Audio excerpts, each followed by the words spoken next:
विद्युत चुम्बकीय विकिरण अर्थात् इलेक्ट्रोमैग्नेटिक रेडिएसन। मैक्सवेलले सन् 1864 मा विद्युत चुम्बकीय विकिरणले परस्परमा सम्बद्ध यस्तो विद्युत तथा चुम्बकीय प्रभाव क्षेत्रको उत्पन्न गर्दछ जसका कारण सो विकिरण स्वतन्त्र रूपमा शून्य आकाशमा बग्न सक्दछ भन्ने कुरा बताएका थिए। जब कुनै विद्युतीय आवेश युद्ध गर्न आवर्तिक रूपमा आवर्धित दोलन गर्दछ तब परस्परमा लम्बद्ध विद्युत तथा चुम्बकीय क्षेत्रयुक्त तरङ्ग उत्पन्न हुन जान्छ। यसरी उत्पन्न भएको विद्युत चुम्बकीय तरङ्ग कुनै माध्यम अथवा शून्य आकाशमा एक निश्चित गतिमा बग्दछ। शून्य आकाशमा विद्युत चुम्बकीय तरङ्गको गति 3 करोड मिटर पर सेकेन्ड हुने गर्दछ। विद्युत चुम्बकीय तरङ्गले परावर्तन, अपवर्तन, विवर्तन, व्यक्तीकरण, ध्रुवीकरण आदि इत्यादि लक्ष्यहरू देखाउन सक्दछ। दृष्टियोग्य तरङ्ग अर्थात् प्रकाश विद्युत चुम्बकीय तरङ्गको एउटा सानो भाग मात्र हो। सिद्धान्ततः विद्युत चुम्बकीय विकिरणमा तरङ्ग इकाइको लम्बाइ अर्थात् वेभलेन्थ 0 देखि अनन्तसम्म सबै प्रकारका तरङ्गहरू हुने गर्दछन्। दृष्टियोग्य तरङ्ग ती हुन् जसले मानिसको आँखामा दृश्य प्रभाव उत्पन्न गर्न सक्दछन्। यस्ता तरङ्ग इकाइहरूको लम्बाइ 7800 आर्मस्ट्रङ देखि लगभग 4000 आर्मस्ट्रङसम्म हुने गर्दछन्। यसका अतिरिक्त गामा किरण अर्थात् गामा रेज, एक्स किरण अर्थात् एक्स रेज, परावैजनी विकिरण अर्थात् यूवी रेडिएसन, अवरक्त विकिरण अर्थात् इन्फ्रारेड रेडिएसन, सूक्ष्म तरङ्ग अर्थात् माइक्रोवेव्स, रेडियो तरङ्ग अर्थात् रेडियो वेव्स समेत रहने गर्दछन्। अंगारिक विकिरण तथा वर्णाक्रममा ऊर्जाको वितरण, black body radiation and spectral distribution of energy. आदर्श अंगारिक वस्तु अर्थात् आइडल ब्ल्याक बडी भन्नाले यस्ता वस्तु सम्झनु पर्दछ जसले सबै प्रकारका आपतित विद्युत चुम्बकीय तरङ्गलाई अवशोषित गर्दछन्। अर्थात् सबै प्रकारका विद्युत चुम्बकीय तरङ्गको लागि अंगारिक विकिरण अवशोषण गुणाङ्कको मान इकाइ हुन्छ। आदर्श अंगारिक वस्तु परिकल्पना गर्दा निश्चित तापक्रममा राखिएको र भित्री भागमा कालो पोतिएको सानो प्वाल भएको घैटोलाई लिन सकिन्छ। यस्तो घैटोको सानो प्वालबाट घैटोको भित्री भाग हेर्दा पूर्ण रूपमा कालो देखिन्छ र उक्त सानो प्वालले वास्तवमा नै एक आदर्श अंगारिक वस्तुको जस्तो स्वभाव देखाउँछ।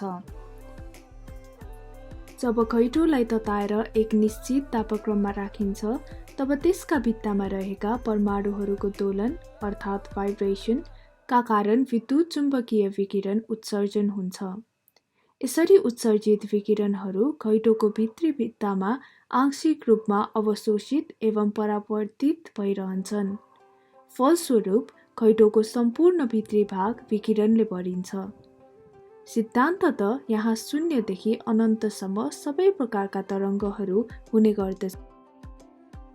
जब घैटोको भित्री भित्ताबाट प्रतिपल उत्सर्जित विकिरण र त्यसले प्रतिपल अवशोषित गर्ने विकिरण ऊर्जा बराबर हुन जान्छ तब घैटोको भित्री भागमा विद्युत चुम्बकीय विकिरण ऊर्जाको घनत्व स्तर रहन्छ।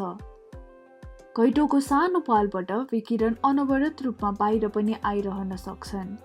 यसरी बाहिर आएको विकिरणमा सम्भाव्य सबै प्रकारका विद्युत चुम्बकीय तरङ्गहरू विद्यमान रहन्छन्।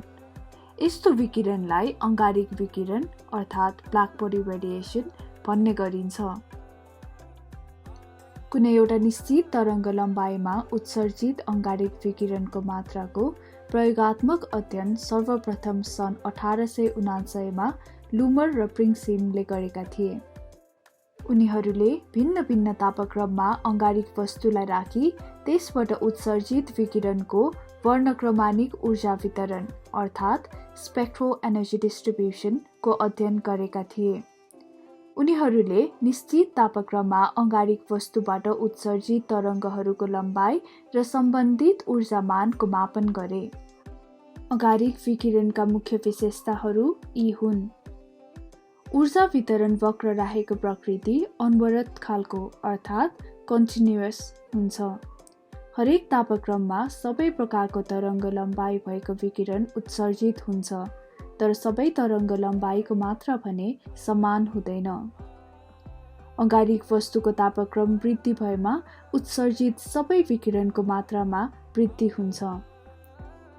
कुनै एक तापक्रममा तरङ्ग लम्बाइ बढ्यो पनि वर्णाक्रमी उत्सर्जन क्षमताको मान सुरुमा बढ्दै जान्छ र एक विशिष्ट तरङ्ग लम्बाइमा उच्चतम पुग्दछ। तत्पश्चात त्यो मान क्रमशः घट्दै जान्छ। अधिकतम उत्सर्जन क्षमतासँग सम्बन्धित तरङ्ग लम्बाइका मान तापक्रम वृद्धिसँगै छोटो तरङ्ग लम्बाइतिर विस्थापित भएर जान्छ, अर्थात् तरङ्गको लम्बाइको मान अधिकतम तापक्रमको सम्बन्ध व्युक्रमानुपातिक अर्थात् इन्भर्सली प्रोपोर्सनल हुन्छ। अर्थात् तरङ्ग लम्बाइ तथा तापक्रमको गुणनफल सधैँ एउटै रहन्छ। यस नियमलाई विनको विस्थापन नियम अर्थात् विन्स डिस्प्लेसमेन्ट ल भन्ने गरिन्छ। अधिकतम तरङ्ग लम्बाइमा ऊर्जा उत्सर्जन क्षमताको मान तापक्रमको 5औं घातको अनुक्रमानुपातिक अर्थात् डिरेक्टली प्रोपोर्सनल हुन्छ। कुनै निश्चित तापक्रममा अङ्गारिक वस्तुले उत्सर्जन गर्ने कुल ऊर्जा वितरण वक्र तथा तरङ्ग लम्बाइको अक्ष मध्य क्षेत्रफल बराबर हुन्छ र यो कुल ऊर्जा अधिकतम तापक्रमको 4th घातको अनुक्रमानुपातिक हुन्छ, जहाँ एउटा निश्चित अङ्क हुन्छ जसलाई स्टिफनको स्थिर अङ्क अर्थात् स्टिफन्स कन्स्टेन्ट भनिन्छ। यो नियमलाई स्टिफन बोल्ट्जम्यानको नियम पनि भन्ने गरिन्छ। अङ्गारिक विकिरणको सैद्धान्तिक अध्ययन गर्दा विकिरण उत्सर्जन क्षमताभन्दा ऊर्जा घनत्वको प्रयोग बढी सजिलो मानिन्छ।